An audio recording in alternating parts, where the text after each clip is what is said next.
Hello guys, आपका हार्दिक स्वागत है स्पेशल क्लासेस धौलपुर में। मैं आपके साथ हमेशा बना रहूँगा बाबूलुलु राजपूत बाई मेवराम राजपूत का शेष। बात करते हैं इस पार्ट के प्रश्नों की। ये हमारा पार्ट है 8, क्लास है हमारी 6, पुस्तक है हमारा अतीत। उस पुस्तक के क्या है ये प्रश्न। पहला प्रश्न देखते हैं क्या है। खाली जगह भरनी है, रिक्त स्थान पूर्ति करनी है। तो तमिल में बड़े भूस्वामी को डॉट डॉट कहा जाता था, तो क्या कहते थे तमिल में? बेल्ला कहते। क्या कहते थे? बेल्ला। क्या कहते थे? बेल्ला। ग्राम भोजकों की जमीन पर प्राय डॉट डॉट द्वारा खेती की जाती थी, तो मजदूरों या लिख सकते हैं दास ऑब्लिक मजदूर। ठीक है, ये लिखा है। और तमिल में हलवा हो को क्या कहते हैं, यानी हलवा को क्या कहते हैं? उड़वार कहते हैं। क्या कहते हैं? उड़वार। ठीक। अधिकांश गृहपति डॉट डॉट भूस्वामी होते थे। कौन? छोटे। क्या होते थे? छोटे होते थे। क्या होते थे? छोटे। बात करेंगे अगले प्रश्न की।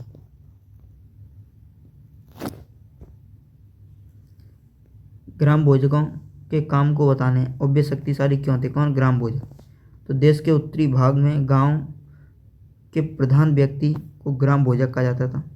ठीक है, यह पीढ़ी दर पीढ़ी एक ही परिवार के लोग इस पद पर क्या रहते थे? बने रहते थे, आसीन रहते थे, वंशबद्ध रहते थे। आमतौर पर गांव के सबसे बड़ा भूस्वामी ग्राम भोजक होता था। जिसके बाद ज़्यादा जमीन होती वही कौन होता था?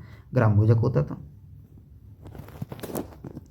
ये अपनी खेती का काम दासों व मजदूरों से करवाते थे। ये इतने प्रभावशाली थे कि राजा इनसे कर वसूलने का काम सौंप दिया करता था। क्यों? बड़ा परिवार है। ये सभी कभी पुलिस या न्यायाधीश का भी क्या करते थे?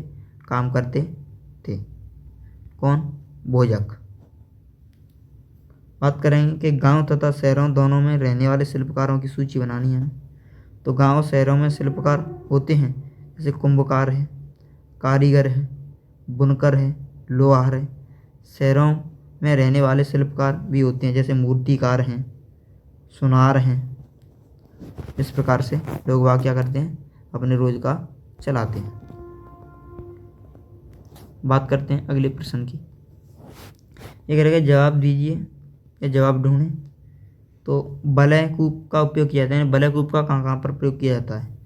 ठीक है, तो पहला दिया इसमें नहाने के लिए। कहाँ पर किया जाता है? नहाने के लिए। ठीक है, और कपड़े धोने के लिए। किसके लिए? कपड़े धोने के लिए। किसके लिए किया जाता है? कपड़े धोने के लिए। और सिंचाई के लिए। किसके लिए? सिंचाई के लिए। और जल निकास के लिए। किसके लिए? क्या है? जल निकास किया जाता है, इनका उपयोग किया जाता है। ठीक है, ये देख सकते हैं। बात करें आहत सिक्के, तो चांदी से बने हुए सिक्के, सोना से बने हुए, टिन से बने हुए और हाथी के दांत से बने हुए सिक्के। बात करते हैं अगले प्रश्न की। मथुरा महत्वपूर्ण है, तो गांव के लिए। किसके लिए? गांव के लिए। और पत्तन के लिए। और धार्मिक केंद्र है मथुरा। क्या एक धार्मिक केंद्र है? क्या है? धार्मिक केंद्र। और एक जंगल क्षेत्र है। क्या है? एक जंगल क्षेत्र।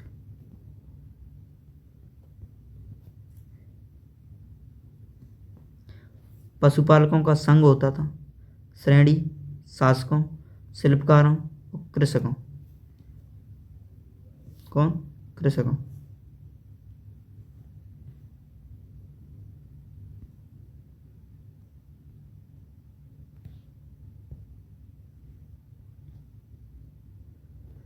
ये हमारा प्रश्न के बलय कूप का उपयोग।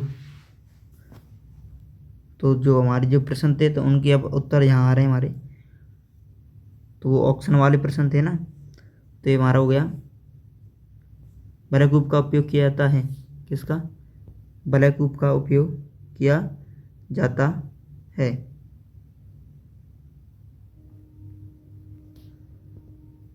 देखते हैं, जल निकास के लिए किया जाता है। आहत चांदी के सिक्के, मथुरा धार्मिक केंद्र और सैणी शिल्पकार। 5वां प्रश्न है, ये कह रहा है कि पृष्ठ संख्या 79 पर दिखाए गए लोहे के औजारों से कौन सी खेती के लिए महत्वपूर्ण होंगे? अन्य औजार किस काम में आते थे? तो सड़गसी रसोई घर में आती, कहाँ पर? रसोई घर में। इसके अलावा अन्य औजार काम या औजार बनाने के काम में आते थे। हांसिया कुल्हाड़ी खेती के काम में आते थे।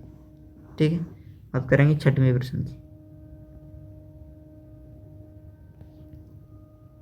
6वां प्रश्न बिल्कुल विद्यार्थी की समझ पर आधारित है, तो विद्यार्थी अपने हिसाब से चाहे कुछ भी लिख सकते हैं, इसमें कोई दिक्कत नहीं। लेकिन जल निकास की व्यवस्था के बारे में, यानी ग्रामीण क्षेत्र और शहरी क्षेत्र में क्या करनी, दोनों के बीच तुलना करनी है। 7वां प्रश्न देखते हैं, अगर तुम किसी शिल्पकार को काम करते हुए देखा है तो कि वाक्य में बताना, वर्णन करें और संकेत उन्हें कच्चा माल कहाँ से मिलता है? क्या? कच्चा माल। और किस औजार का उपयोग करते हैं?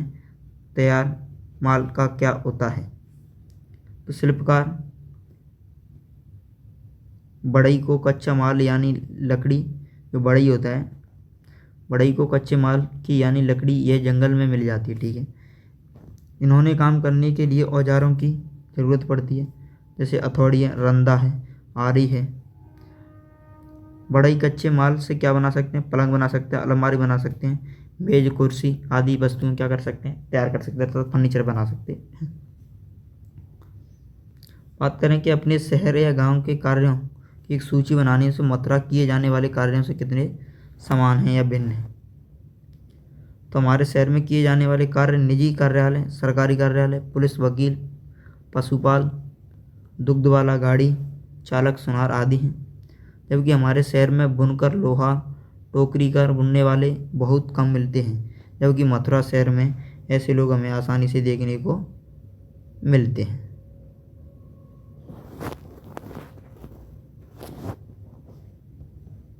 अगर ये वीडियो अच्छी लगी हो तो स्पेशल क्लासेस धौलपुर को लाइक करें और शेयर करें। मैं आपके साथ हमेशा बना रहूँगा, बबलू लोधी। जय हिंद,